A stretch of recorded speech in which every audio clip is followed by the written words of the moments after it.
In the event of unexpected shutdown, the entire system will move to standby status. All remaining platforms are now ready for remote activation. Remote activation? From here? I must get inside. Then mount up, Orbit. Your pal, where's he going?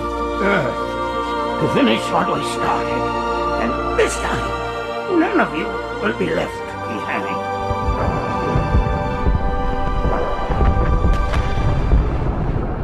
Don't make a girl a promise if you know you can't keep it.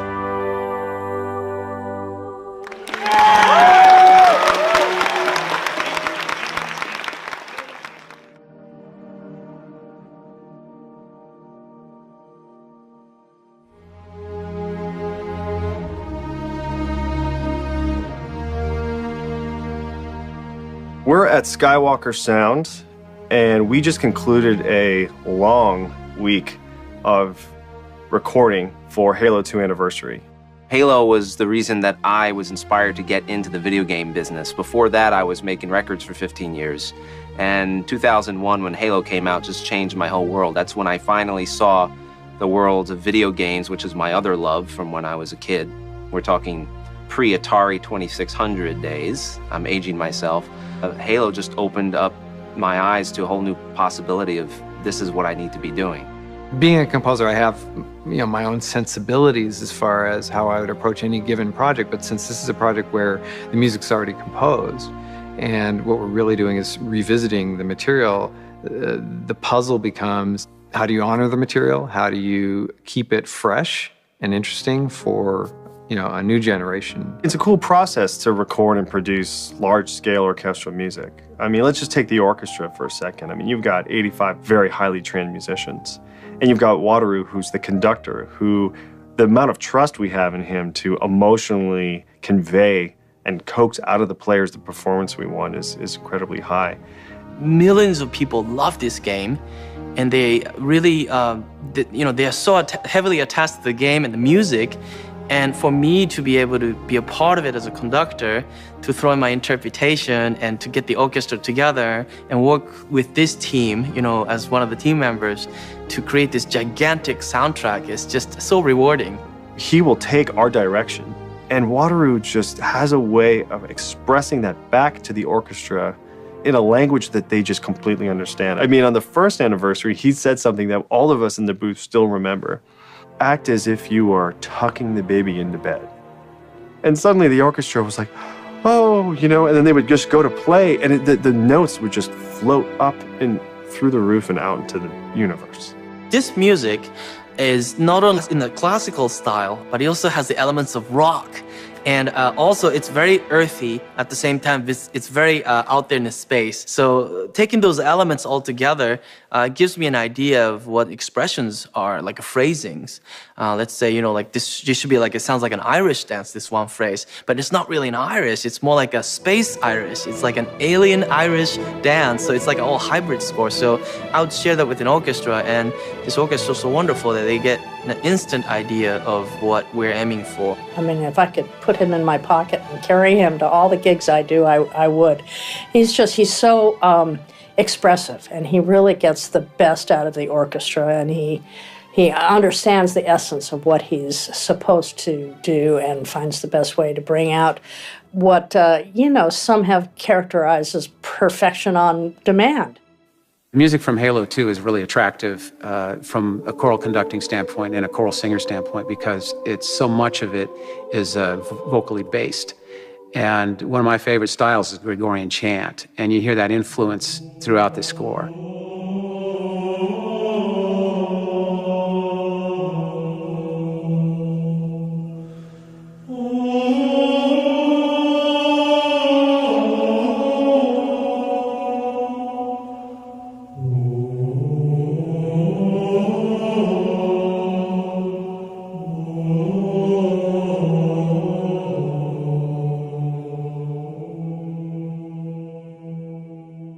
So when you take the full breadth of the symphony, and then you take the full breadth of the opera chorus, and then the boys' choir just singing perfectly, just that incredible, beautiful sound, it's visceral. I mean, it's an emotional experience.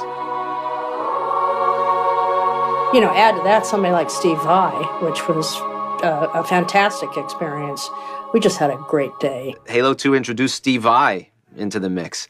And that was also another iconic move. I mean, that was Steve Vai is Steve Vai, right? To those who don't know, like, Steve Vai is basically God, like, on guitar, you know? I don't know if you get any bigger than Steve Vai in terms of, like, I'm a guitarist and I have my own sound and you can recognize me from a mile away, you know? He's a legend. Because of my contribution on the last one, I received the call and I thought about it and I said, yeah, I enjoyed that. And I always wanted to come up to Skywalker and work and record here. And it's a gorgeous studio and work with such creative people. They really pulled a tremendous team together. So it was a pleasure and an honor to be invited back.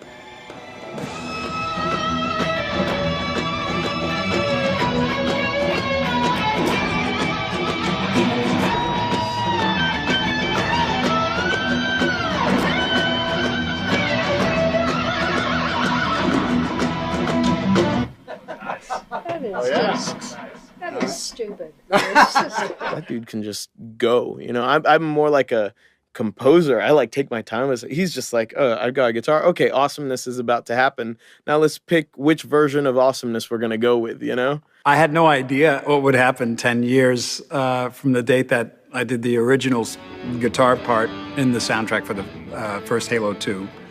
But I had a blast doing it then. My friend Nile Rodgers called me. He was producing the soundtrack. And, you know, I have 2 boys, and they were really they loved the game. When I told them I was playing on the Halo 2 soundtrack, they couldn't believe it. It was like I finally impressed them, you know?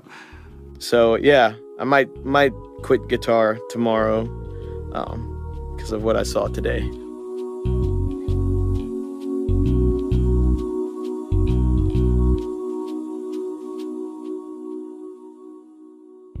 There was a lot of energy and momentum around doing a Halo 2 anniversary. I think that with a new platform coming out, we kind of went back and forth on really what was the right thing to land on the platform for the first time as Halo. And so I think we went back and forth between, is Halo 2 Anniversary as a standalone enough? But Dan, who runs the publishing org and is a notorious sandbagger, came back with well, we can do Halo 2 Anniversary, but we might also be able to do 1, 3, and 4. And so that obviously became a pretty amazing prospect. It really was just a question of whether we could pull it off. It's a challenging process. I mean, a few things work in our favor. These are partners that we've worked with before. But at the end of the day, everybody has one thing in common, and that is a love for what we're doing and a passion to make this the best it can be. The idea of being able to play all 4 of them on the same platform, which we'd never been able to do, as well as get the anniversary edition of Halo 2 was sort of a no-brainer once that actually became a realistic sort of production reality. And then, like, magic happened, and I think we all got really excited, and we felt like that was really the way to start our journey on Xbox One. Going into E3, I think everyone knew we were going to announce Halo 2. You know, I think we waited a long time. Typically, we would have announced before E3. Everyone knew we were going to announce Halo 2. No one really believed that we would do something as ambitious as the Master Chief Collection. The simple fact that nobody believed that it was going to be what it was actually great momentum for us to ride into E3. I've been rehearsing this forever, and you know, I've got the points that I want to hit with everything that's coming. So I get up there, you know, Bonnie does the intro, I get up on stage and I start talking about the collection, and you know, we hop into the multiplayer, and the multiplayer stuff looks great, but then the closing is really where the punch is going to be, right? The closing is where we're going to say, it's all 4 games, you know, it's 60 frames per second, it's 1080p, it's quite literally every multiplayer map that has ever been made. And I'm getting to that point, and then I just start to hear it, right? Like, people are cheering, and as I'm going down the points, now that just the room's going nuts, you've got the energy from the room. When I walked off the stage, there's just this wash of pride, like, come over you, right? It's like, yeah, we were right, you know? This is what people want. Nicely done. We know where Master Chief is going with Halo 5, and I think it's a super interesting story. And it does have to do with his past, and for us, being able to kind of tell that story and lead into the future story was super exciting. And when we thought about what we wanted to do with 1, 2, 3, 4, it is the Halo 2 anniversary. It does deserve special treatment. When I heard what 343 publishing team was planning as far as all these different games and all these different, flip toggle between these up-res versions and this unified UI and unified matchmaking and everything else, I thought they were insane. I thought they were crazy, honestly. Such a massive undertaking. I'm not just passionate about Halo, but I'm passionate about what Halo can be and what it can become. And I think for all of us, we're so invested in Halo for the long term, right? It is a universe that we believe in, and it is a universe that we want to sort of continue to evolve and grow and innovate with. And I think that's that level of dedication and passion is pretty standard at 343. When the games launch and we go to these midnight events where the game is finally on sale, seeing how excited people are, seeing that people actually came to a store at midnight and freezing cold to pick up a game they could just as easily have ordered from Amazon the day before is exciting because they want to share that joy with us and we get to share it back with them. The thing that I'm most excited for with Halo 2 Anniversary and with the Master Chief Collection in general is going back with my friends from 10 years ago and playing 3v3 one flag on lockout or classic CTF on midship. For me, at least, that's going to be the place that I'm going to spend the most time, is playing those classic maps with friends from 10 years ago, calling people up that I haven't spoken to in so long and asking them to get online. It'll be weird conversations. Hey, are you getting on Halo 2 tonight? The universe is a big place, right? I mean, I think this franchise can go anywhere, and I think we're all honored to be part of that process of charting where this thing can go.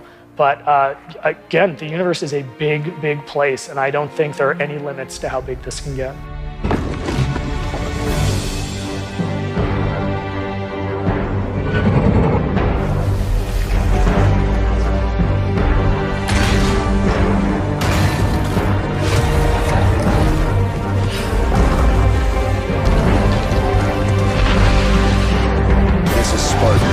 Anyone hear me?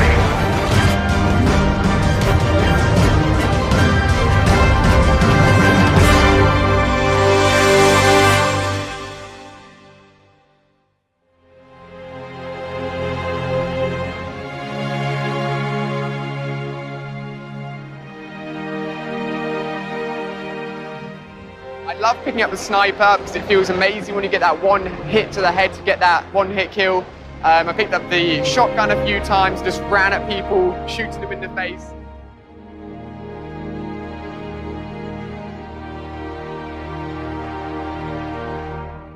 To see it kind of remade with better graphics, have a real incentive to go back and play the old games, feel the nostalgia. It was great. It was a lot of fun. People are going to absolutely go mad for the Master Chief Collection. It's like a love letter to Halo. You got the Halo 1 through to...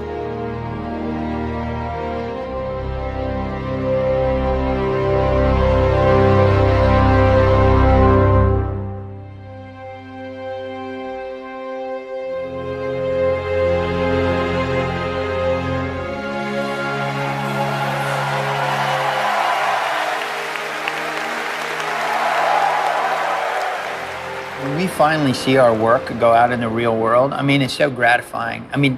I know this sounds really stupid, but I've literally cried at some of these things when you see the fan reaction and how much it means to them.